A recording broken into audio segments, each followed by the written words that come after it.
All right, so I just totally remembered that thing where I was having the memory, the brain, the short-term memory loss or whatever. Because I don't remember what I was going to tell you. I totally remembered, but I was going to show you how to resize this window, and so whatever, it just came back to me. You could go into Edit. And then inside Edit, or go to Properties, and then inside Properties, there's somewhere in here where you could set the window size when it first starts out. So width, I'm going to bring that down to like 100. And then height, I'll bring that down to, I don't know, 100 also. And we'll see what that looks like. That's all right. Definitely better. I think that's pretty good, actually. So in this video, what we're going to do is we're going to create some programs that will show us like how to print things in decimal, binary, hex, and to do that we're going to use format printing and format verbs, and then we'll also use escape characters, so we'll see what those are. And so we'll look at the documentation a little bit to see that. So we'll be looking at godoc.org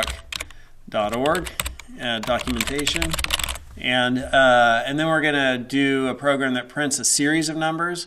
So that will show us how to do a loop, and then we'll do another program that prints a bunch of UTF-8. So some pretty cool stuff. And I've already written all this and put it up onto GitHub. So you did that go git update, and so that you should have been able to bring all this down. And I realize that I'm telling you should have had to go update your code, but by the time you originally downloaded the code, you're downloading everything I'm done with. So you learned about update, which is awesome, but you had the most current version the first time, I think. That's what would make sense. And that's an example of like concurrency. You got to think of different processes happening at different moments in time, and where are they at and how do they sync. Like, that's kind of a cool example of concurrency, right? So anyhow, so this first one here, I just want to print the number 42, and that's how I do it, right? Just, package main, import funct, package funct, and then func main, the entry point to my program, takes no arguments, so I'm declaring it with no parameters. And then funct, from package funct, I'm running the printline function and passing the number 42 as an argument, because printline will take a variadic number of arguments, an unlimited number of arguments of any type, because it's the empty interface is the type that's specified. And I'm just saying these things to familiarize yourself with some of the terminology of Go, to familiarize you with that. But if you're not grasping it at all, that's fine, because the more I say this stuff and we get it explained, it'll make sense. So I'm just sort of like, conditioning your brain to become familiar with this stuff by saying a few of these things if they don't make sense.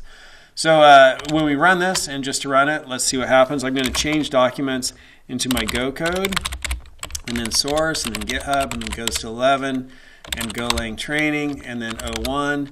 And then 02 numeral systems, and then 01 decimal, and go func to format it, and go run main to run it, and it prints the number 42. How awesome is that? So the next program I'm going to do is I'm going to go up one level. So from 01, I'm going to go back up to numeral systems, and then from there I'm going to enter 02. So I just went up a level with that, which brings me to here, and then I'm going to go into 02 binary, and go func this code, but let's look at it and see what the second one is doing, because we want to print something in binary.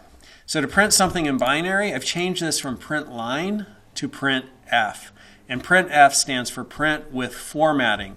And so if we look at this in the documentation, I'm going a little quick, sorry. I could hold down Control on my keyboard, and then I have to actually move my mouse. So if my mouse is right there and I just push Control, nothing. But if I move it a little bit, okay, now it becomes a link. I could click that. And printf formats according to a format specifier and writes to standard out. It returns the number of bytes written and any write error encountered. Notice we're not dealing with the returns at all in this program, right? We're just printing, and to heck with the returns. And the other thing is standard out. So this phrase again, sometimes people when they're new to programming, they're like, standard out. What is standard out? Standard out is like the monitor. And why do we say standard out rather than the monitor?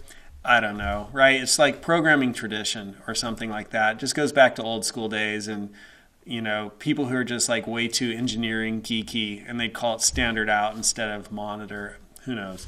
Anyhow, here we have to give it our format string, and then we pass in a variadic, so an unlimited number of arguments, right? And this would be the identifier of the argument right here, so when we identify it in code. and unlimited, variadic, and then interface, empty interface means of any type. And the word I'm saying there is variadic, V-A-R-I-A-D-I-C. So you can look that up if you sort of want to define it, but that's what that means. So here's my my format string, and this %D means decimal, and then just a dash to separate them, and %B means binary. This first argument gets applied to that formatter, and this format verb, and this second argument gets applied to that format verb. So what are format verbs? We could go to godoc.org, and here we go, godoc.org. And here we have, right at the top, package fumped, and then the verbs, right? And so for integers, I see that I have base 10 is %D for decimal, and base 2 for binary, right? Base 2 is %B. So I'm using, in my program, I'm using decimal, binary. So let's run it and see what happens. Oh, that's not what I wanted. Control C. There we go, that's what I want. Cool, and wow, that's weird because it printed it out in a binary, but then it made my command prompt just right at the end there. And so the issue with that is I need to add an escape character right here. So I'm going to do a \n. And so that's an escape character. And again, if we come over to the documentation, I'll just do a Control F \n. And I can see there's \n being there, used there, and there, and there. And somewhere in the documentation it talks about escape characters. So let's go look in the language spec, GoLang spec. And we'll also look in effective Go. And we'll just look for Control F escape. And so here they are in the language spec, escape characters.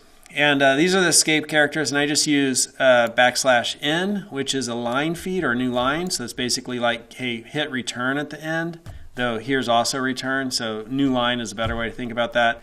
And then I'm also going to use \t in a second, which adds a tab. So those are escape characters. So now when I run this with \n, it'll no longer jam my output, right next to this, but it'll add a new line when it's done. And there you can see that. Whoa, totally sweet. So here it is in decimal, here it is in binary. And for the next program, I'm kind of going fast because I always try to get my videos done in under 8 minutes, and that's hard. So for the next program, check that out.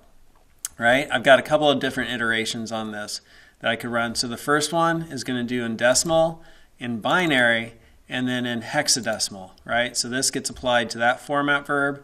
This gets applied to that format verb, and this gets applied to that format verb. So now, when I come over here and run, I want to show you the documentation for hexadecimal. So come back up to the format verbs, and I'm looking for %x, and there's %x, and it's base 16. And you'll also notice that in here, if I do the # and look for that, right? That I could use the # to also give it that notation of 0x. So we'll see that in a second, but where does it talk about it? Right here.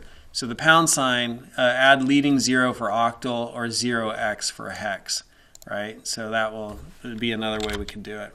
So now I'm going to change directories and go up a level, and then come back down into the third one, hexadecimal, and go fumped my code to format it, and then go run main.go, and it should print out decimal, binary, hexadecimal. And I need to add that new line character in there, so let's do that right here, \n, and then run it once more, and that looks better. So there's hexadecimal 42, and that's the stuff we already calculated. So I like to keep my videos short as possible. So in the next video, I'm going to show you the rest of these right here, which has the tab, and then the #, and then I'm going to show you the loop, and then I'll show you UTF-8.